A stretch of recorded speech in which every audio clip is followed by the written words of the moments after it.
سوال ہے کہ ایک سے زیادہ افراد کو ایک ہی قبر میں دفن کر سکتے ہیں کہ نہیں کر سکتے؟ پیارے مسلمانوں، پیارے بہن بھائیوں، جواب جو ہے وہ نوٹ فرمائیں۔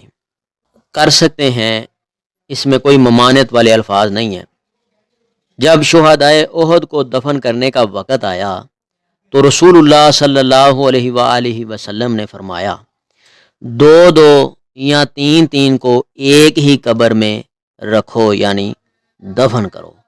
یہ روایت بخاری شریف میں موجود ہے اور ابو داؤد میں بھی موجود ہے۔ خلاصہ نوٹ فرمائیں کہ ایک سے زائد افراد کی تدفین ایک قبر میں کرنا درست ہے، بالکل درست ہے، کی جا سکتی ہے۔ جب اس طرح کا کوئی معاملہ بن جائے کہ جگہ کم ہے اور افراد بہت زیادہ ہیں، یا کہ ہر فرد کے لیے علیحدہ علیحدہ انتظام کرنا بہت زیادہ مشکل ہے، تو پھر اس صورتحال میں ایک ہی قبر میں دو دو یا تین تین کر کے دفن کر سکتے ہیں، جیسا کہ شہدائے احد کو دفن کیا گیا دو دو تین تین کر کے۔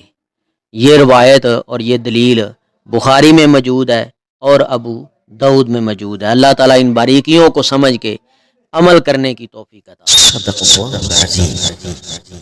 اگر آپ کو اس ویڈیو سے دینی فائدہ ہوا ہے تو حق بنتا ہے کہ آپ اس اسلامی چینل کو لازمی سبسکرائب کر دیں، لائک کریں اور کمنٹ میں اپنے خیال کا اظہار کرنا مت بھولیں۔